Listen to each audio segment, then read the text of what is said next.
We are the residents of beautiful British Columbia, and we invite you on a journey. Not a light one, not an easy one, but one that cuts to the heart of how we truly feel about AI. This is a journey of paradox, of hope and unease, of great promise, shadowed by greater consequences. Let's cross the threshold into that single day, a day not of science fiction, but the one that begins tomorrow. We will witness the moments where future arrives unannounced, where technology no longer knocks but simply enters. Here we must choose between the world we are building and the one we are leaving behind. Every choice is a footstep into this imminent reality. Our journey begins not in a lab, not in a boardroom, but in the quiet corners of daily life. 7:15 a.m. on a Tuesday morning, the rain draws slow lines down the window of a Vancouver apartment. A kettle hums, bread drops in the toaster. Amy's personal quiet ritual is interrupted by a sharp chime from her AI-powered refrigerator. A notification informs her that her energy consumption is higher than usual and offers two choices. Select a locally sourced breakfast that could save 10% on the energy bill if she agrees to share her dietary data with local partners, or prepare her own meal from what's already inside. No, another gray morning. And the fridge is talking about saving the planet again. I mean, I want to help, obviously. But my breakfast data, it just feels so personal. Do they really need to know I eat eggs 3 times a week? I'm just trying to make breakfast here, not negotiate my privacy policy before 8 a.m. We know what you're thinking. Really? All that over breakfast? But that's exactly the point. It was just breakfast. A tiny, forgettable choice served with a side of surveillance. And if that felt like a lot, well, we hope you like your coffee simple. Because next up is a double shot decision disguised as your morning latte. Brian swings by his favorite local coffee shop in Victoria. A sleek new AI powered ordering screen recognizes him the second he walks in. It offers a choice: my usual, a familiar comfort in a cup, or the AI special, a new drink based on his past orders and today's weather. And it's 15% off. Oh, great, the coffee machine knows my name. It probably has a file on me labeled Captain Predictable. What's the AI special? A beverage designed to cure my boring personality? Is this a coffee intervention? Am I being peer pressured by a toaster with a marketing degree? You know what? For 15% off, it can judge my life choices all it wants. Hit me with your algorithm approved bean juice. And there it is. Another brave one of us surrendering their soul for a modest discount and a splash of oat milk. Captain Predictable lives to sip another day. The next AI experience on our journey doesn't just nudge our breakfast or judge our latte. And when things go wrong, and they will, it's your life it's evaluating. Chen is being driven to work in his new self driving car when a sudden event unfolds. A truck swerves, and the car calculates an inevitable crash. The screen flashes a two option alert with a dramatic countdown. A. Swerve onto the sidewalk, potentially injuring a pedestrian. B. Continue straight, guaranteeing a collision with the truck, likely injuring the car's occupant. Okay, potentially versus likely. Let's just. What do those words mean? Potentially injuring a pedestrian. That could be anything, man. From some A scratch to a scar, or maybe nothing. But likely injuring the car's occupant. That feels so much more certain. Hitting a truck. That's a high probability of a very bad outcome for me. How do I even compare those, man? One's a gamble. The other feels like a sentence. I don't know, man.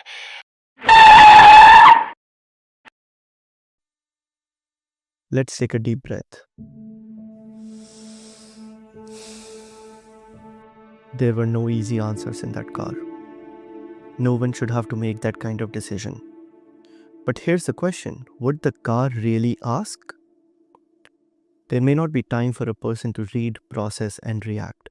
The car will decide, in silence, in milliseconds, without hesitation. Not out of cruelty, but because of a mathematical equation written far away, long before you ever sat in that seat. And when that moment comes, when metal moves before morality can catch up, it won't feel like a decision. It'll feel inevitable. Let's step away for a moment. Let's go somewhere quieter, somewhere curated and personal. How does an art gallery sound? Daphne decides to spend her lunch break at the Vancouver Art Gallery. At the entrance, she is presented with a choice for an audio guided tour: the curator's tour, a traditional route led by human experts, or the AI's personalized tour, which scans social media to create a customized experience.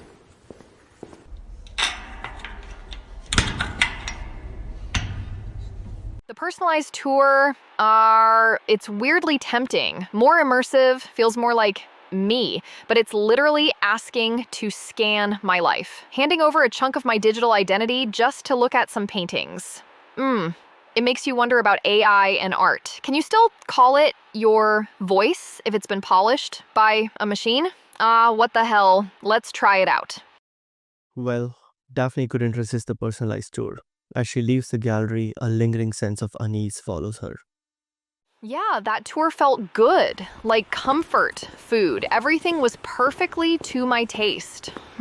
Now I feel full, but not nourished. Where was the art that was supposed to be bitter? The stuff that makes you think, wonder? It feels like I just ate a meal of candy, and I have to wonder if I left the gallery less curious than when I came in. In the gallery, the algorithm tried to understand our taste. It learned our preferences, predicted our feelings. But in the end, it only wanted to impress us. Not all systems are built to impress. Some are built to reach into the quiet corners of who we are. Not to sell us something, but to give something back. Sometimes what they return is a chance to rewrite our story. Faith sits in a quiet consultation room in Prince George. Dr. Gupta, her cardiologist, gestures to a holographic display of her digital twin, her echo, the AI-powered replica that knows her better than she knows herself. An echo? This feels a bit strange. Is it a ghost? Wait, but it knows everything, all my secrets. The stressful meetings, the junk food I ate last night, it's all there. And this says something is wrong. Dr. Gupta explains that the echo has detected a subtle inflammation in her artery, a risk traditional blood tests would have missed. Echo continues to run a simulation showing the silent disease buildup. This simulation shows a red glow, a tiny, slow burning fire inside me. I did not know about this risk. The doctor is talking about changing my lifestyle, and I cannot stop looking at this digital ghost, the one with the problem. I definitely did not see this coming. Dr. Gupta tinkers with the controls and introduces a new preventative plan, a new lifestyle tailored by Echo AI. Faith watches her digital twin's trajectory change, the red glow fading into a healthy pulse. The plan is perfect. This AI has optimized everything, down to my meals, my sleep schedule. I have to do it, I know. But am I giving up a piece of myself to this digital thing? Is this new freedom? Or wait, am I just becoming the person the AI thinks I should be? In the quiet of a clinical room, Echo exposed a truth Faith never knew. It wasn't just a diagnosis, it was a mirror reflecting a future she had to choose. And beyond that room, the world was making its own choices about what to keep, what to change, and what to leave behind. Next up is a trip down the memory lane where nothing feels familiar. Hamia returns to her favorite neighborhood restaurant in Kelowna after years away, hoping for a comforting, familiar meal. But as she walks through those doors, she is met with a sterile quiet. The clang and chatter of the kitchen are gone, replaced by a seamless robotic line, preparing each dish with mechanical precision. Overseeing it all is Chef Dubois, once the soul of the kitchen, now dressed in a crisp manager's suit. He welcomes Hamia warmly, but there is a distance in his eyes, like a performer who no longer plays the role that made him whole. I used to work service here.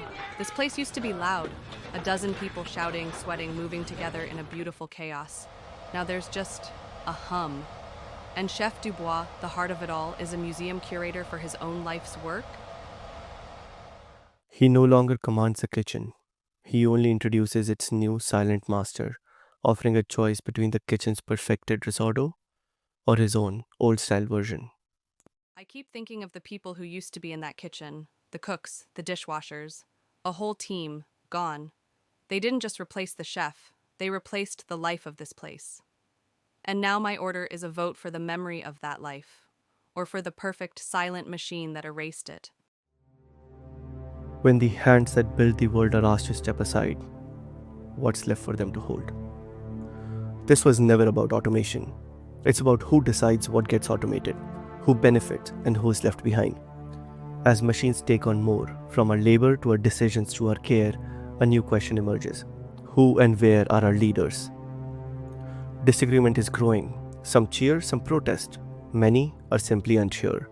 But one thing is clear. This isn't just innovation anymore. It's impact, it's policy, it's power. Let's go there now, where future is being debated and where silence is no longer an option. It's an evening in a living room with Jack and his daughter Ivy. The room is still cozy, but the tech has evolved. A holographic news anchor hovers above the coffee table.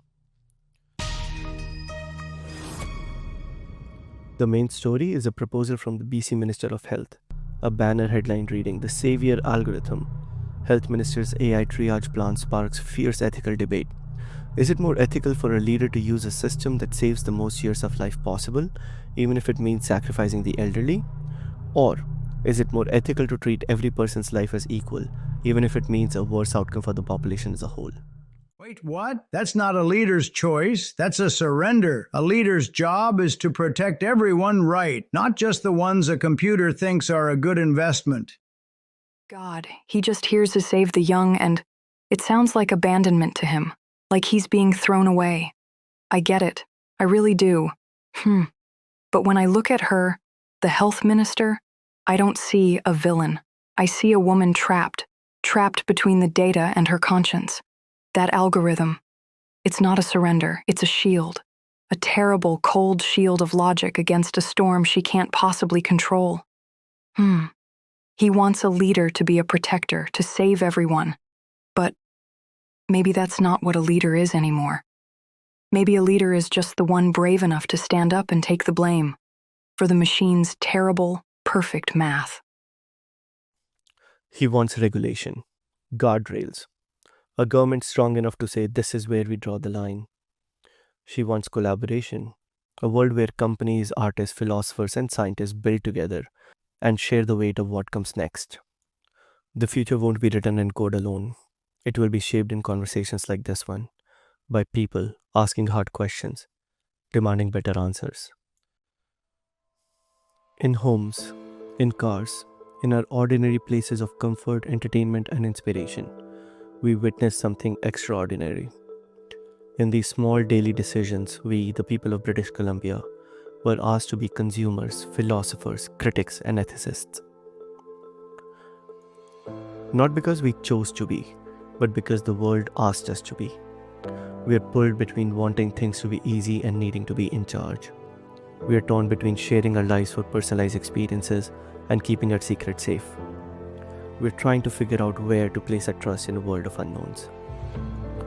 We are captivated by the potential of AI, its power to heal, to understand the delicate rhythms of our environment. We are hopeful that it can fill the urgent gaps in our healthcare, that it can extend human capacity. And yet, we are haunted by machines that do not hesitate, that calculates without empathy. We fear for our jobs, for our soul of our art and culture, for the privacy of our most intimate lives. And to our leaders, the message is clear. In the face of revolution, passivity is not an option. Those who design, deliver, and govern these systems must confront the emotions they stir, the fear, the distrust, the hope, and meet them not with indifference, but with integrity. We must now also accept an uncomfortable truth. The voices you heard in this journey do not reflect the full chorus of British Columbia, its cultures, its histories, it's silenced, and it's unseen. We cannot afford to repeat the mistakes of the past. This is only the beginning, a first draft of a much larger conversation. A future built without everyone is a future that will not belong to anyone. The human element in this age of technology must not be a footnote, it must be the foundation.